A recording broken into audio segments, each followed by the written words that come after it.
Hello everyone. तो आज हम लोग रोटेशनल डायनामिक्स का सेकंड शॉर्ट नोट्स डिस्कस करने वाले हैं और इस शॉर्ट नोट्स में मैं इंक्लूड करने वाला हूं नॉर्मल शिफ्टिंग एंड टॉपलिंग के बारे में। साथ ही साथ सेकंड पॉइंट जो आपका होगा, इस फार्मूले को कैसे यूज करना है, किस कंडीशन में यूज करना है, हम लोग ये जानेंगे। थर्ड केस जो आपका है वर्क पावर एनर्जी का है और fourth point angular momentum conservation के बारे में है। तो चलिए हम लोग शुरू करते हैं नॉर्मल शिफ्टिंग एंड टॉपलिंग से। तो आपको सबसे पहले मैं बता दूं कि नॉर्मल शिफ्टिंग एंड टॉपलिंग होता क्या है। तो प्रैक्टिकली अगर देखा जाए तो किसी एक ब्लॉक को ग्राउंड पे आप रखते हो और एक फोर्स लगाते हो तो उसमें होता क्या है कि वो ब्लॉक को रोटेट करने की मतलब टॉपल करने की टेंडेंसी होती है। तो उसी को हम लोग टॉपलिंग बोलते हैं। इसको प्रैक्टिकली अच्छे तरीके से समझने के लिए मैं आपको एक प्रैक्टिकल एग्जाम्पल दिखाना चाहता हूँ। उस केस में हम लोग ये देखेंगे कि ब्लॉक को पे और किसी हाइट पे फोर्स लगाया जाए तो हाइट के साथ साथ टॉपलिंग के चांसेस क्यों बढ़ते हैं। तो चलिए हम लोग देखते हैं एग्जाम्पल को। सपोज कीजिए कि इसको मैंने ब्लॉक मान रखा है और ये आपका ग्राउंड हो चुका है, राइट। आप इसको देख सकते हो। तो अगर इस केस में मैं ब्लॉक को ब्लॉक पे जो है फोर्स एग्जैक्टली नीचे लगाता हूँ, मतलब ज़्यादा हाइट पे अगर नहीं लगाता हूँ, तो उस केस में होगा क्या कि आपका ब्लॉक स्लाइड करने वाला होगा। आप बिल्कुल देख सकते हैं यहाँ पर। लेकिन जैसे अगर मैं हाइट बढ़ाते जाऊँ तो उस केस में टॉपलिंग की टेंडेंसी बढ़ जाएगी। एक बार मैं फिर आपको दिखाना चाहता हूँ कि अगर मैं किसी छोटे हाइट पे लगाता हूँ तो आपका ब्लॉक स्लाइड करेगा, लेकिन अगर मैं ज़्यादा हाइट पे लगाता हूँ तो ब्लॉक को टॉपल करने की टेंडेंसी हो रही है। ब्लॉक आप देख सकते हो कि टॉपल कर रहा है। तो आपको अगर चेक करना हो कि किस हाइट पे ब्लॉक टॉपल करना शुरू होगा तो आप यहाँ से ऐसे चेक कर सकते हैं कि अभी स्लाइड कर रहा है आपका, लेकिन इस मोमेंट पे टॉपल करने लग रहा है।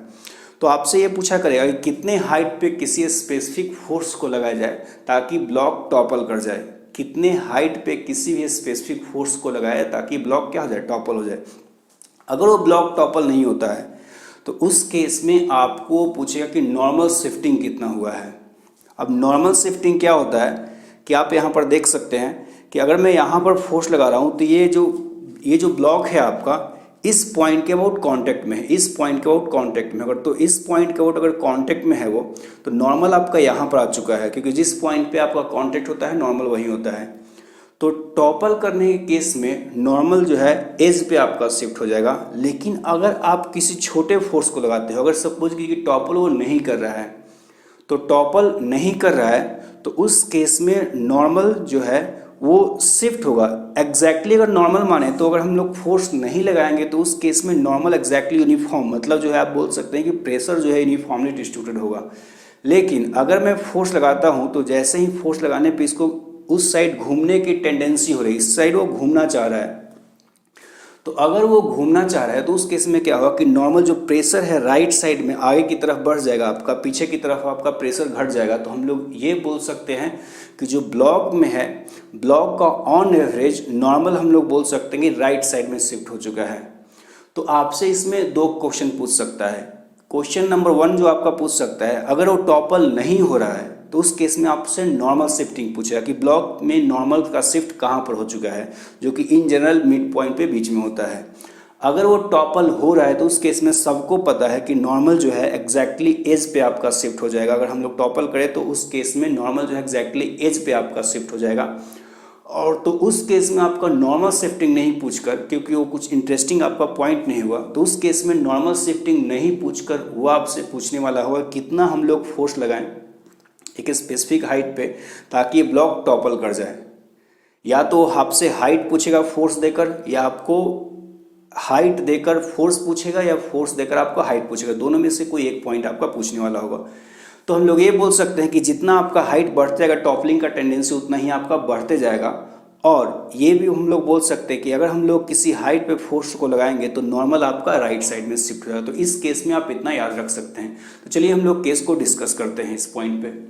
यहाँ आप देख सकते हैं कि मैंने एग्जाम्पल में फोर्स को एच हाइट पे लगाया है। इस ब्लॉक का बेस जो है आप ए रख रहे हैं। ये आपसे कुछ भी बोल सकता है कि अगर क्यूब हो, क्यूब के हाइट पे टॉप पे आपका फोर्स लगे तो उस केस में ये हाइट जो है ए के बराबर हो जाएगा। तो आपको यहाँ जो जरूरी काम है जिसको यूज करना है आपको, वो आपको पता होना चाहिए किस हाइट पे लगाना है। आपको एच का जरूरत पड़ने वाला है और साथ ही साथ आपको इस बेस का जरूरत पड़ने वाला है, राइट। तो अगर मैं ये देखूं, अगर मैं इसको अच्छे तरीके से मेंशन करूं तो मैं ये बोल सकता हूं कि यहाँ जो है फोर्स एफ आप लगा रहे हैं, आपको पूछा गया है सपोज कि ये टॉपलिंग करने के लिए कितना फोर्स लगाया जाए, कितने हाइट पे लगाया जाए फोर्स को। तो अगर आप एफ फोर्स को एच हाइट पे लगाते हैं तो टॉपलिंग करने के लिए सबको पता है कि टॉपलिंग इस पॉइंट के अबाउट होगा, जब वो घूमने वाला होगा तो इस पॉइंट के अबाउट वो घूमने वाला होगा। तो हम लोग इसमें ऐसा बोल सकते हैं कि नॉर्मल जो है यहाँ पर लगेगा, अगर फ्रिक्शन होगा तो यहाँ पर लगेगा आपका। अब इस केस में mg आपका यहाँ पर होगा, तो हम लोग ये बोल सकते हैं कि अगर ये टॉपल करने वाला होगा तो इस पॉइंट के अबाउट अगर टॉपल करने वाला होगा तो mg का टॉर्क आप देख सकते हैं यहाँ से a/2 डिस्टेंस है, तो mg into a/2 anti clockwise होगा आपका, एंटी क्लॉकवाइज में होगा। लेकिन फोर्स F का जो टॉर्क होगा वो क्लॉकवाइज सेंस में होगा आपका और होगा F इंटू एच, राइट। आप देख सकते हो फोर्स इंटू हाइट। तो आपको टॉपलिंग के केस में अगर आपसे पूछा जाए, कुछ ही पूछा जाए, फोर्स पूछा जाए, हाइट आपका पूछा है, तो आप डायरेक्टली इस इक्वेशन को फॉलो करेंगे कि जो F इंटू एच का टॉर्क होगा वो एग्जैक्टली mg के बराबर होना चाहिए। मिनिमम फोर्स की बात कर रहा हूँ, mg इंटू a/2। जो भी आपका फोर्स F का वैल्यू आएगा वो आपका मिनिमम फोर्स होगा टॉपलिंग के लिए। अगर आप उस फोर्स से जरा सा भी वैल्यू को आगे बढ़ाते हैं तो उस केस में आपका ब्लॉक टॉपल कर जाएगा, राइट। नॉर्मल शिफ्टिंग जो है आपका राइट एज पे होगा, आप देख सकते हैं कि नॉर्मल यहाँ पर इस केस में शिफ्ट हो चुका होगा टॉपलिंग के केस में। चलिए हम लोग अब सेकेंड पॉइंट को डिस्कस करते हैं कि अदरवाइज जो नॉर्मल शिफ्टिंग, मतलब ये बोल चाह रहा हूँ कि अगर वो टॉपल नहीं करता है तो उस केस में आपको नॉर्मल शिफ्टिंग के बारे में पूछेगा। तो अगर आपसे नॉर्मल शिफ्टिंग के बारे में पूछ रहा है तो हम लोग ऐसा बोल सकते हैं इस केस में कि अगर आपसे नॉर्मल शिफ्टिंग पूछ रहा है, सपोज कीजिए आपका टॉपलिंग नहीं हुआ हो, तो अगर आपका टॉपलिंग नहीं हुआ तो आपसे पूछने वाला होगा वो नॉर्मल शिफ्टिंग। तो नॉर्मल शिफ्टिंग अगर आपसे पूछता है तो हम लोग ये बोल सकते हैं कि जो फोर्स F लग रहा है इस पॉइंट पे लग रहा है, mg आपका यहाँ पे होगा, लेकिन ये सबको पता है कि नॉर्मल जो है राइट साइड में आपका शिफ्ट हो चुका होगा। फोर्स ऑफ फ्रिक्शन वो दे सकता है आपको, तो फोर्स ऑफ फ्रिक्शन इस डायरेक्शन में लेगा। तो हम लोग इस पॉइंट के और टॉर्क निकालते हैं इस केस में। क्यों निकालेंगे इस केस में? क्योंकि हम लोग को फोर्स ऑफ फ्रिक्शन का टॉर्क जीरो हो जाएगा, आपका mg का टॉर्क जीरो हो जाएगा। नॉर्मल का वैल्यू सबको पता है कि इन और mj ही बैलेंस आउट हो रहे होंगे, तो नॉर्मल का वैल्यू mg के बराबर ही होगा आपका। तो जो नॉर्मल का टॉर्क होगा इस पॉइंट के अबाउट, अगर सपोज कीजिए शिफ्टिंग x हो चुका है तो नॉर्मल का टॉर्क होगा एंटी क्लॉकवाइज डायरेक्शन में। आप देख सकते हैं यहाँ पर इस पॉइंट के अबाउट नॉर्मल का जो टॉर्क होगा एंटी क्लॉकवाइज डायरेक्शन में होगा आपका। फोर्स F का टॉर्क जो है आपका क्लॉकवाइज सेंस में होगा, यहाँ से देख सकते हैं फोर्स F जो लगाएंगे तो इस पॉइंट के आउट क्लॉकवाइज घुमाने की कोशिश करेगा। तो आप बोल सकते हैं कि F into h should be equal to n into x, right.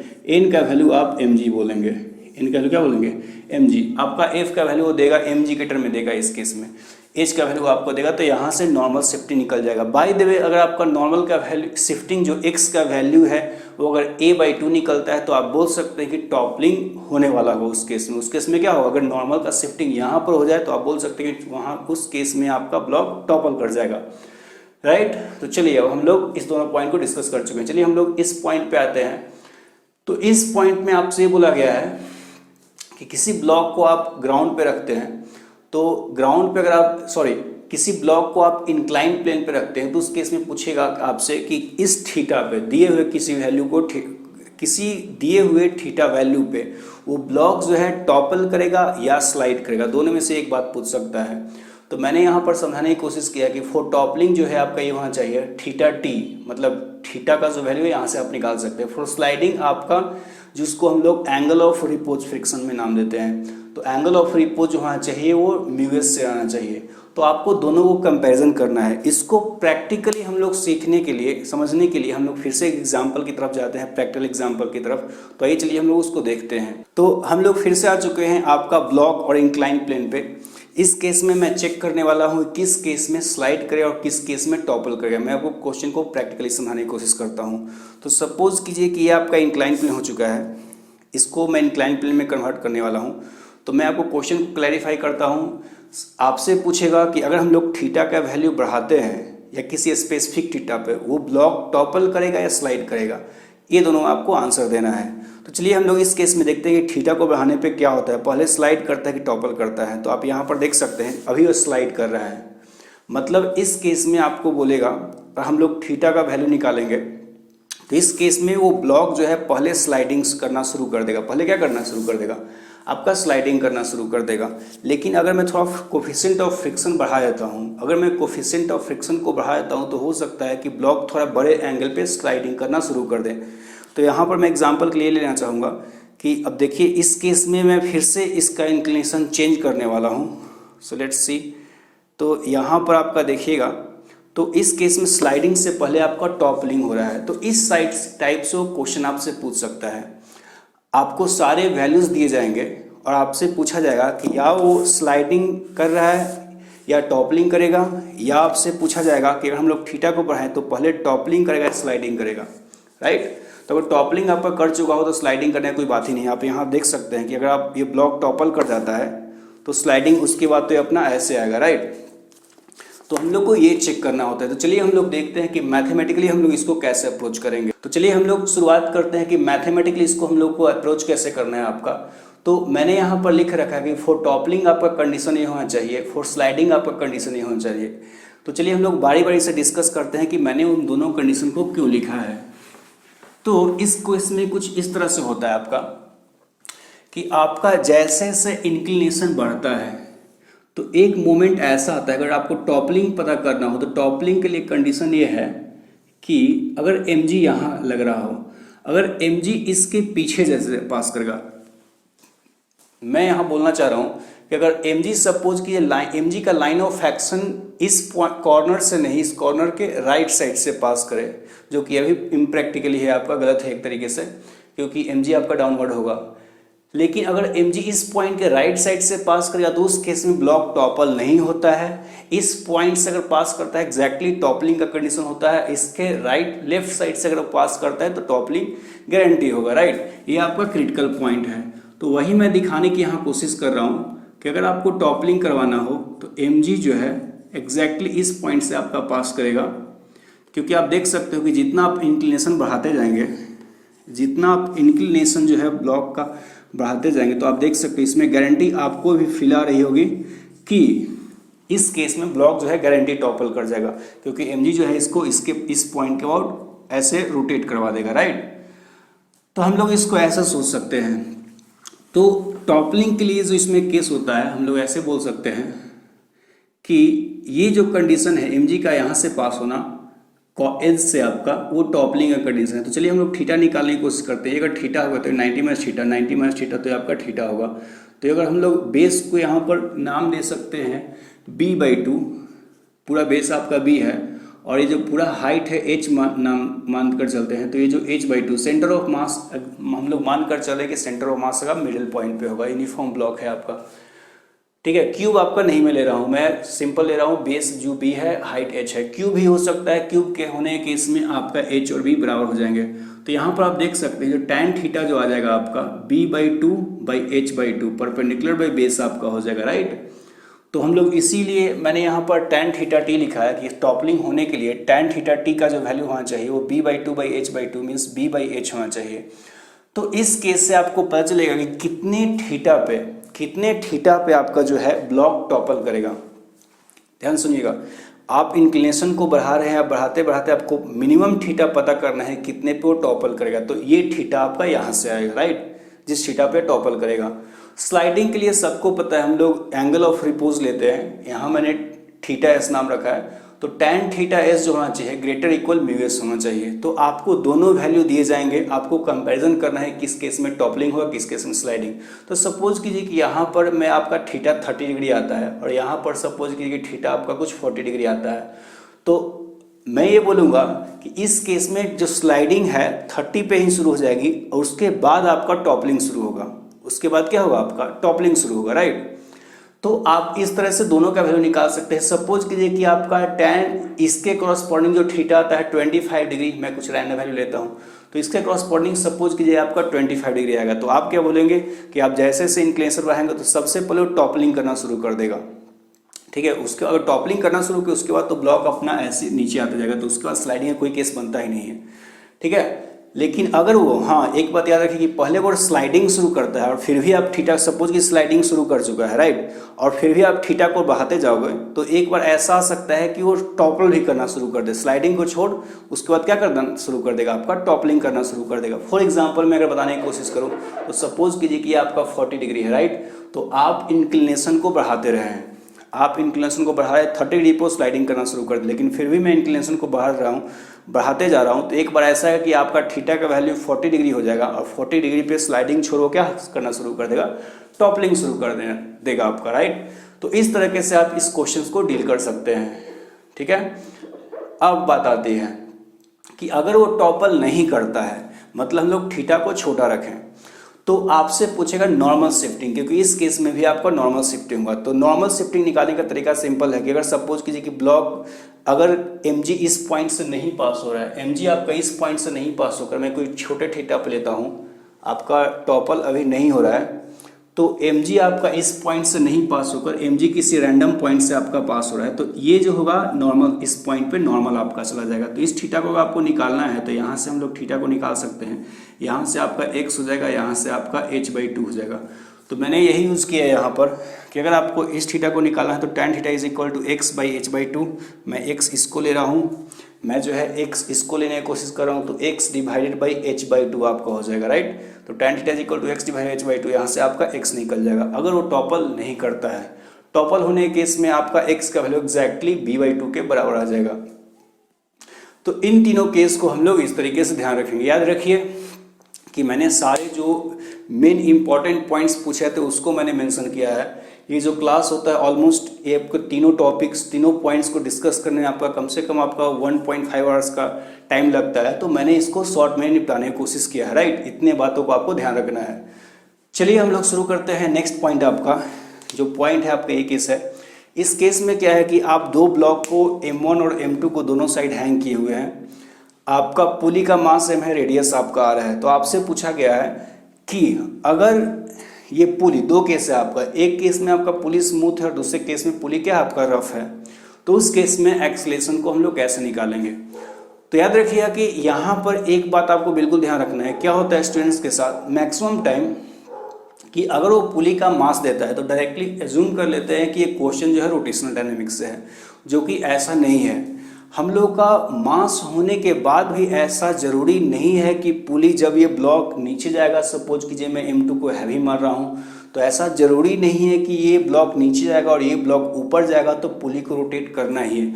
आप इमेजिन इसको ऐसे कुछ कर सकते हैं कि सपोज कीजिए कि आपका पुली स्मूथ है, तो अगर आपका पुली स्मूथ है, काफ़ी ज़्यादा स्मूथ है, मतलब स्ट्रिंग इस केस में क्या हो जाएगा कि इसके ऊपर से स्लिप कर जाएगा। तो अगर स्मूथ पुली है आपका, तो स्मूथ पुली होने पे जो स्ट्रिंग है इसके ऊपर से स्लिप कर जाएगा, पुली आपका रोटेट नहीं करेगा। और अगर पुली रोटेट नहीं करता है तो हम लोग ऐसा बोल सकते हैं कि ये जो एक्सेलरेशन है एग्जैक्टली जिस तरह से हम लोग न्यूटन्स लॉ में बनाया करते थे उस तरह से बना सकते हैं। और न्यूटन्स लॉ में जो आपका आंसर आया करता था नेट फोर्स बाय नेट मास, जो कि आपका ये हुआ करता था m2 - m1 g/m1 + m2। तो अगर पुली स्मूथ है इस केस में तो आपको रोटेशन अप्लाई नहीं करना है।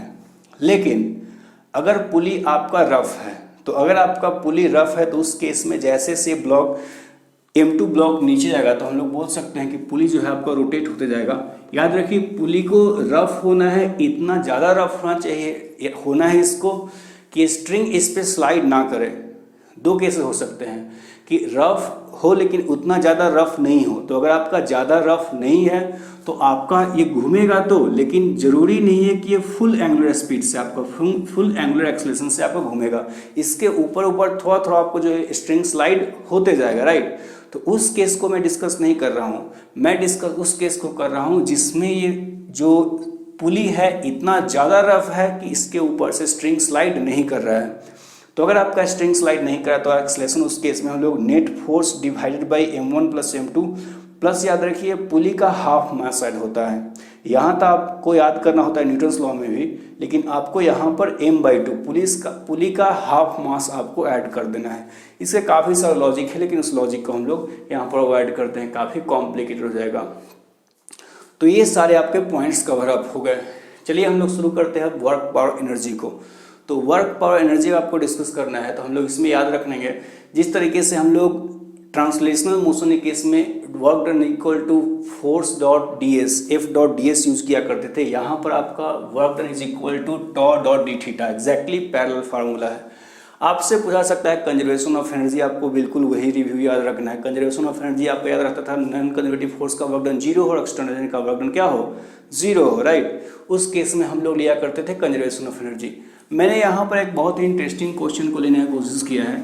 ऐसे तो इससे क्वेश्चंस बिल्कुल आसान होते हैं, आपको बस एनर्जी को अच्छे से लिखने आना चाहिए। लेकिन मैंने इस क्वेश्चन में क्या लिखा है कि अगर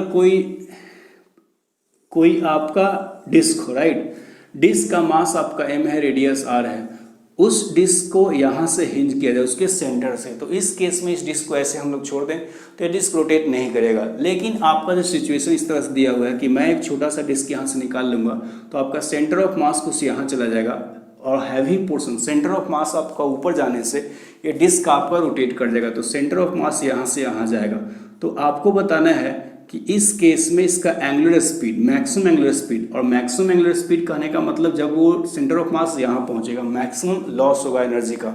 तो अगर उस केस में आपसे पूछे कि मैक्सिमम एंगुलर स्पीड कितना होगा तो आपको सेंटर ऑफ मास को यहाँ से यहाँ लाना है, राइट। तो आपको निकालना है इसमें कि हम लोग एंगुलर स्पीड कितना हो सकता है।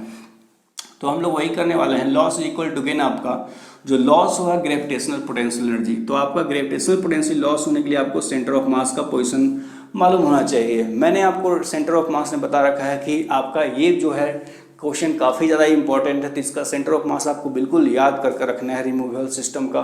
तो इसका सेंटर ऑफ मास r/6 ऊपर होता है, आप वहाँ पर जाकर देख सकते हैं।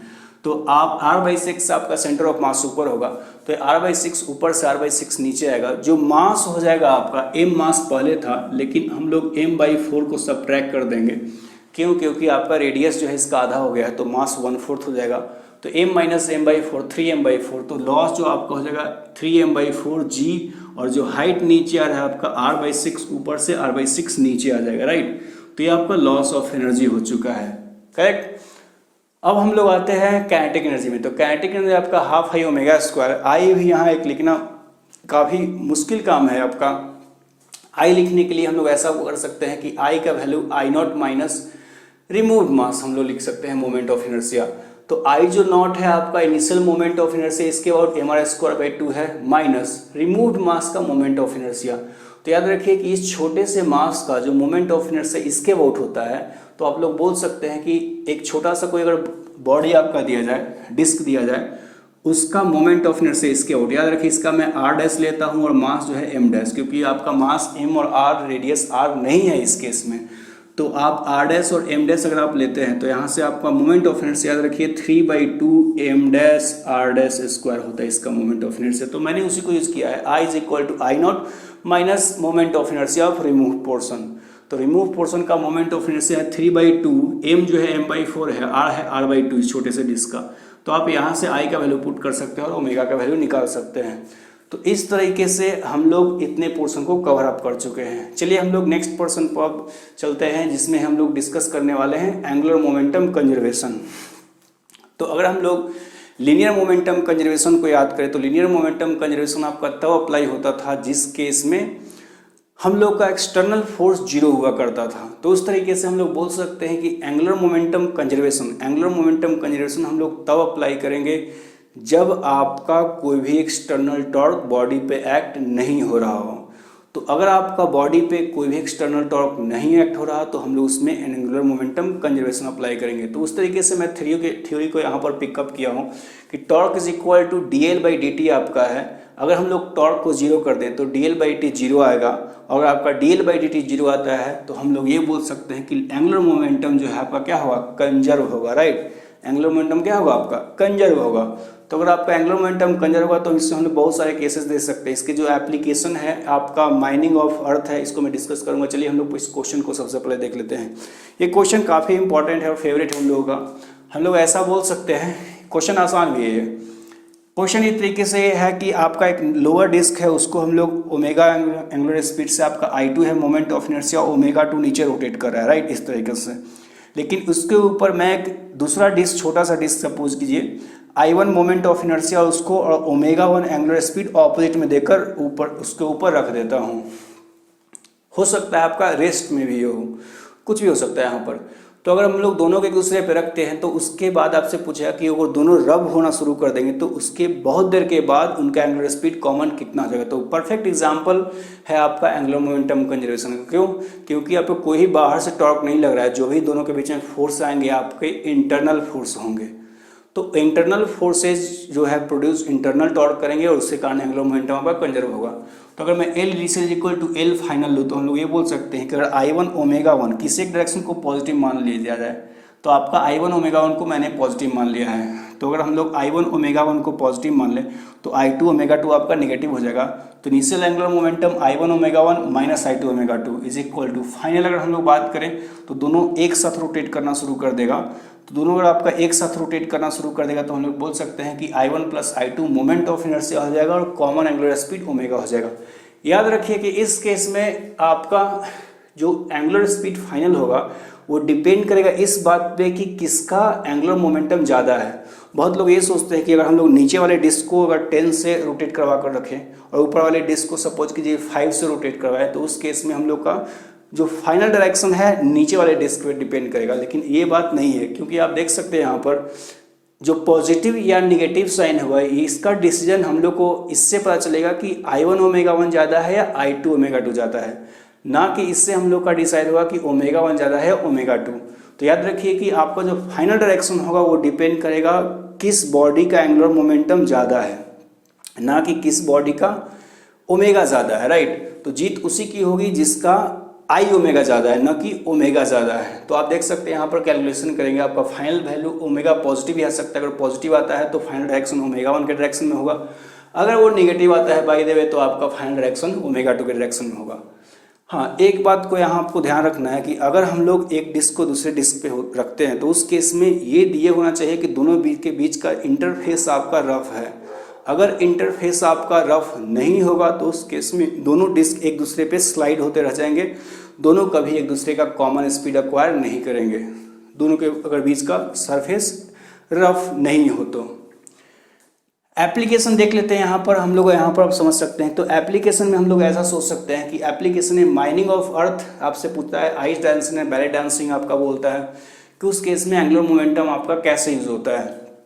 तो अगर मैं बात करूँ माइनिंग ऑफ अर्थ की, तो अगर हम लोग अर्थ को माइन करना शुरू कर दें, मतलब अंदर से खनना शुरू कर दें, तो उस केस में क्या होता है, आपसे पूछता है कि दिन का लेंथ बढ़ने वाला होगा या घटने वाला होगा। तो सपोज कीजिए ऐसे आपका अर्थ है, आपका अर्थ इस एक्सिस का रोटेट हो रहा है, तो अगर आप अंदर से मटेरियल उठाकर बाहर रख देते हो तो होता क्या है कि इसका मोमेंट ऑफ इनर्शिया बढ़ जाएगा, क्योंकि आपका मासेस का डिस्टेंस बढ़ चुका है। तो अगर हम लोग इसका मोमेंट ऑफ इनर्शिया बढ़ा दें, मासे का डिस्टेंस बढ़ाने पे मोमेंट ऑफ इनर्शिया अगर बढ़ा दें तो एल का वैल्यू आपका होता है आई ओमेगा। अगर आपका आई का वैल्यू बढ़ जाएगा तो ओमेगा का वैल्यू घट जाएगा, और ओमेगा का वैल्यू होता है 2π by time period, 2π by time period. तो अगर ओमेगा का वैल्यू घटेगा तो आपका टाइम पीरियड फाइनली क्या हो जाएगा, बढ़ जाएगा। मतलब जो दिन का लेंथ है जिसके कारण आपका दिन या रात होता है वो उसका जो टाइम है वो आपका बढ़ जाएगा, मतलब आपका दिन जो है हम लोग ये बोल सकते हैं 24 घंटे से बढ़ जाएगा, राइट। So stop digging. चलिए हम लोग बात करते हैं ice dancing and ballet dancing की। तो आइस डांसिंग में आपने देखा होगा कि उसमें होता क्या है कि जो डांसर होता है वो आपका जाते हुए रहता है, और जाना कि उसको जब एंगुलर स्पीड बढ़ाना होता है, I am not going to do that, तो अगर हम लोग उसका एंगुलर स्पीड बढ़ाना होता है तो लास्ट में अपने हैंड को फोल्ड कर लेता है। तो उसमें होता क्या है कि जैसे ही हैंड को अपना फोल्ड करता है, सपोज कीजिए कि ये आपका आइस डांसर है, इसके हैंड बाहर की तरफ खुले हुए हैं, राइट, ठीक है। तो अगर उसके हाथ बाहर की तरफ खुले हैं तो उसका मोमेंट ऑफ इनर्शिया भी ज़्यादा है। जैसे ही अपने हैंड को फोल्ड करेगा, घूमते हुए फोल्ड करेगा, तो उसका मोमेंट ऑफ इनर्शिया आपका, सपोज कीजिए अपने सर पे हाथ रख लिया, तो उसका मोमेंट ऑफ इनर्शिया आपका घट जाएगा। और जैसे ही उसका मोमेंट ऑफ इनर्शिया घट जाएगा, इसी रूल के कारण आई के घटने पे आपका ओमेगा बढ़ जाएगा। तो उसका स्पीड देखते हो कि आप उसका स्पीड बढ़ जाता है। सेम बैले डांसिंग में भी होता है आपका, वो अपना हैंड को फोल्ड करते करते आपका स्पीड बढ़ा लेता है। चलिए हम लोग आते हैं नेक्स्ट क्वेश्चन पे। नेक्स्ट क्वेश्चन आपसे ये पूछता है कि अगर सपोज कीजिए कि बड़ा सा डिस्क है, आप देख सकते हैं एग्जाम्पल यहाँ पर, अगर आपका बड़ा सा डिस्क है, उसके मिड पॉइंट पे कोई पर्सन खड़ा है और डिस्क रोटेट हो रहा है, तो जैसे ही वो पर्सन एक्सिस से हटकर अगर पेरीफेरी पे जाता है तो एक्सिस से हटकर अगर आपका पेरीफेरी पे जाएगा तो आपसे पूछता है कि एंगुलर स्पीड कितना होगा। तो सिंपल सी बात है कि जैसे ही वो एक्सिस से पेरीफेरी पे जाएगा तो उसका क्या हो जाएगा, मोमेंट ऑफ इनर्शिया सिस्टम का बढ़ जाएगा। अगर आपका मोमेंट ऑफ इनर्शिया बढ़ेगा तो ओमेगा घटेगा। हम लोग डील कैसे करेंगे, तो सपोज कि इनिशियल आपका angular momentum I omega not है, ओमेगा नॉट आपका इनिशियल एंगुलर स्पीड है। आई में मैं mr² लूँगा क्योंकि ये जो आदमी है एग्जैक्टली एक्सिस पे खड़ा है, तो इसका हम लोग moment of inertia point mass मानते हुए जीरो मान सकते हैं। तो इसका मोमेंट ऑफ इनर्शिया आपका जीरो है। जो भी मोमेंट ऑफ इनर्शिया होगा डिस्क के कारण आएगा।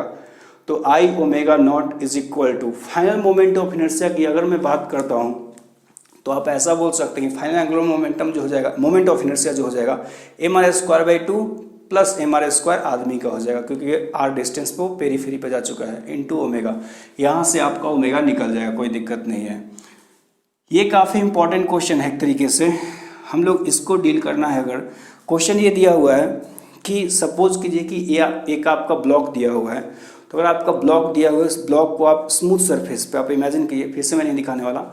तो अगर आपका ब्लॉक स्मूथ ग्राउंड पे रखा हुआ है उसको मैं एक पुश देता हूँ और आगे जाकर एक कुछ कील सा टाइप का है, सपोज कि कुछ भी आपका लगा हुआ है, तो जैसे ही वो ब्लॉक उससे टकराएगा तो आप इमेजिन कर सकते हैं ब्लॉक इस तरह से डाउन आपको होना चाहेगा।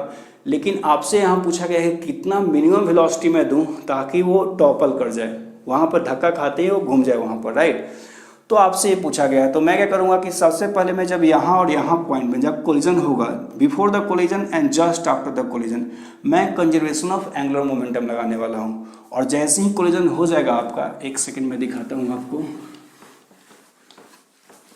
तो before the collision and after the collision की बात करें हम लोग, just before and after the collision, तो जैसे ही आपका कोलिजन हो जाएगा यहाँ पर, तो ये घूमना चाहेगा, ये ब्लॉक क्या होगा, घूमना चाहेगा। याद रखिए कि मैंने इसको v नॉट वेलोसिटी दिया है, ये आपका हाइट, इसका साइज आपका दे देगा। तो साइज सपोज कीजिए कि a है तो ये हाइट a/2 हो जाएगा। तो जैसे ही कोलिजन खाएगा उसके बाद वो घूमना चाहेगा तो ओमेगा एंगुलर स्पीड, और उसके बाद मैं लगाऊंगा कंजर्वेशन ऑफ एनर्जी, क्योंकि ये जैसे से ऊपर जाएगा इसका gravitational potential, centre of mass आपका यहाँ है तो सेंटर ऑफ मास से यहाँ चला जाएगा घूमते हुए, और जो क्यूब का शेप है कुछ इस तरीके से हो जाएगा। तो अगर आपको ये घूमने वाला है तो mg को एग्जैक्टली हाईएस्ट पॉइंट पे आपको पहुंचा देना है, और उसके बाद वो जैसे ही आगे जाएगा वो टॉपल कर जाएगा। वो क्या हो जाएगा आपका, टॉपल कर जाएगा।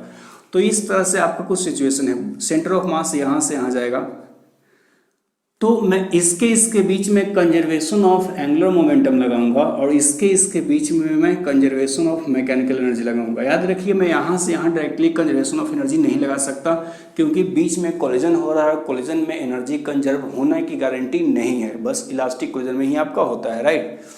तो कंजर्वेशन ऑफ एंगुलर मोमेंटम लगाऊंगा, तो इनिशियल जो एंगुलर मोमेंटम है इस पॉइंट के आउट में लगाऊंगा, क्योंकि इस पॉइंट के आउट आपका एंगुलर मोमेंटम कंजर्व होगा, क्योंकि इसके आउट जो फोर्स लगेगा वो फोर्स, उस फोर्स का जो टॉर्क है इस पॉइंट के आउट जीरो हो जाएगा। तो कोई भी टॉर्क आपका नहीं लग रहा है इस पॉइंट के आउट, तो कंजर्वेशन ऑफ मैं एंगुलर मोमेंटम लगाऊं इस पॉइंट के आउट, तो इनिशियल एंगुलर मोमेंटम है mv नॉट इंटू a/2। याद रखिए परपेंडिकुलर डिस्टेंस यहाँ से a/2 है, तो mv नॉट इंटू a/2, और फाइनल एंगुलर मोमेंटम जो वो घूमने वाला होगा, तो हम लोग बोल सकते हैं इसका जो मोमेंट ऑफ इनर्शिया इसके अबाउट होगा वो स्क्वायर प्लेट के बराबर होगा। आप वहाँ जाकर देख सकते हैं कितना मोमेंट ऑफ इनर्शिया है।